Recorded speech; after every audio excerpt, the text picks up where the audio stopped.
lại và về tu nhìn muôn đời nàng lá ơi mưa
นี่มันว่าน้องเวียดมาเนี่ยเอาน้ำมาซื้อเพิ่นไหมบ่เราพอเท้าสิ่งข้างบนมีไปข้างแพ้มาเรื่องนี้มาเรื่องตั้งหอน้องควายมี2 คน3 คนเราให้เสือบ่ดิเขาจะให้จะโอ้ยไหลเราเท้าเสียงมุนตีเยอะมือดีมาตามเสียงที่ละน้องผู้บ้านขี้จะเล่วันน้องรู้ว่าเขาเป็นให้เป็นน้องเอามาแล้วเอาวีมาวีตัวเองแล้ววันนี้ก็แม่ตูนิ่งมวนนางลาขัดมาเรื่องอื่นสุดเจ้ากินข้าวสุดเจ้าหน้าหน้าไม่ดีนี่ให้เอามาเซ็นวิชาให้เลยจะว่าเรามีบอกเราเอานอกกินจะบอกได้ว่าเป็นคนไหนก็แม่เท้างานกองแสงพอเท้าไปเท้าเลยมากินเลยอย่าไหลห้องไหล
ไหลมาคองกินดียังบ่มีท่อนังเนอลูกทั้งเรือนอะไร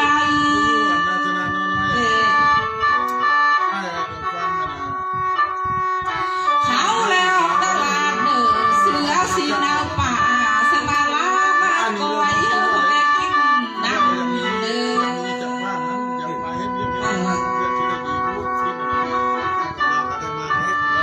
จักกินเนอพ่อแม่ต้นบุญลูกมาเฮือนมือดีหน้าของกินลูกบ้านพัดพ่อให้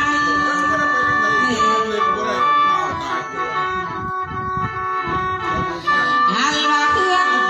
ของใส่หน้าลูกและเต่าเพื่อเครื่องคาดอันเดิม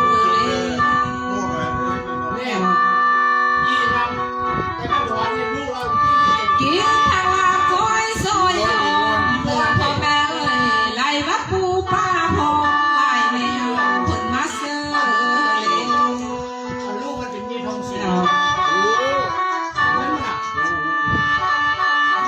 มือดี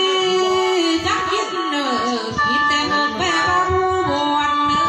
ลูกเจ้าซ้อนซ้ำแค่นมมาเนอ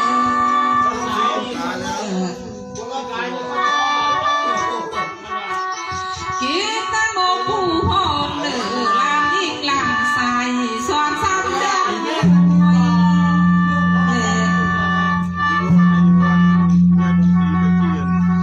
กินแต่กล้วยต้มน้ำส่วนเบอร์สองขึ้นทางเนื้อเดินเยอะมาเฮือน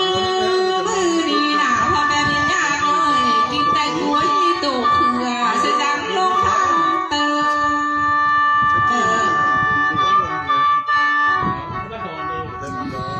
กินแต่เป็ดไก่พอต้มพี่ขันสวน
มั่นที่สุด ไหลมาโซปากเปียกสร้างน้อยนวลกะเล มองแล้วก็ไม่ได้ยุ่งดูมันเก่าจะสองเท่าอยู่เหมือนกัน มือดีจังเชิญกินเด้อพ่อแม่วิญญาณน้อย แก้วหัว เลือดเพชรน้ำมันดูสันเลือเปลือกเพชรมันดูสันเตอ ไม่ได้คือได้บอกแล้วลงไป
ไล่วะนาแล้วนี่เมื่อนาเขาเห็นหน้าเฮ้ยไล่เขาหน้าหัวก่อน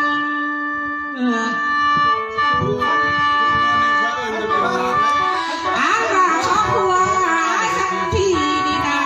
พอเมื่อยเมื่อทำที่สอนนี่นา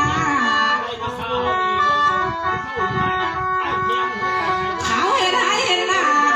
พวกแม่พ่อพวกลูกสอนวันเดิม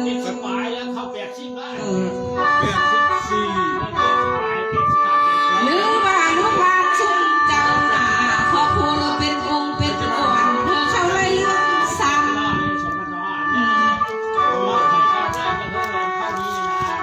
อันมาเข้าเขาไล่เลื่อนขันต้องไล่เยอะเลยเน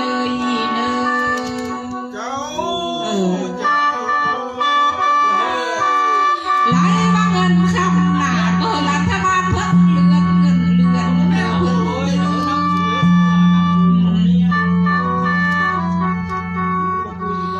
นางนั้นดีเมื่อนาลูกบ้านสุดเจ้าขันมาขับเพื่อลาเป็นกลางในนาพี่ดีเลือกสาวพี่ละอะไรเลื่อนนายเสนอ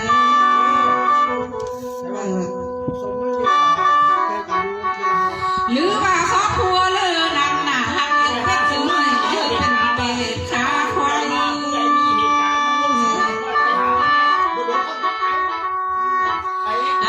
เข้าเลี้ยงไก่ดันเธอเป็นไก่ตาย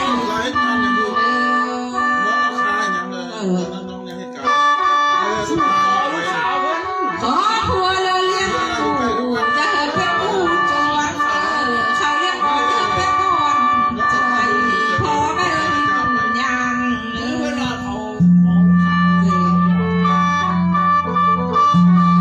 เขาหักเลี้ยงวัวเลี้ยงควาย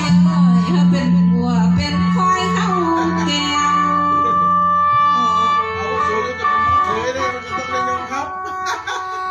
ไล่วะนาดันนี่เมื่อนาเขาหักเลี้ยงไว้แล้วเธอเป็นต้นคำคันเลย อันนี้มันปฏิเสธไม่ได้ปฏิเสธไม่ได้ พ่อแม่วิญญาณเลยไล่ว่าลูกซ้ำแล้วลูกซ้ำย้อน เพราะเอาคุณทาเลย ลูกซ้อนสาวสาว มีเอานี่ เอาเพราะเอา มี เมียเพิ่น อ้ายอัน ไล่ว่าลูกขอไล่บ่อยเดี๋ยวมันเป็นเรื่อง เอาเนี่ยเนาะน้องอ้ายนี่เนาะเป็นพระอยู่หมู่กันฟันหัวเนาะเล่นบอก นางก็ดีเมื่อดาครอบครัวเราเลี้ยงลูกยิ่งได้ผู้ซื้อสามี ว่าชื่อเด็กที่ใช้เสือมันต้อง ไล่ว่าทำคำที่สิบอันนี้บงนี่นาเพื่อทำเลี้ยงลูกชายหลานชายจะมีคนไปใส่ มันจะมีของเรา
สวงสะปากแล้วน่ะกินซะ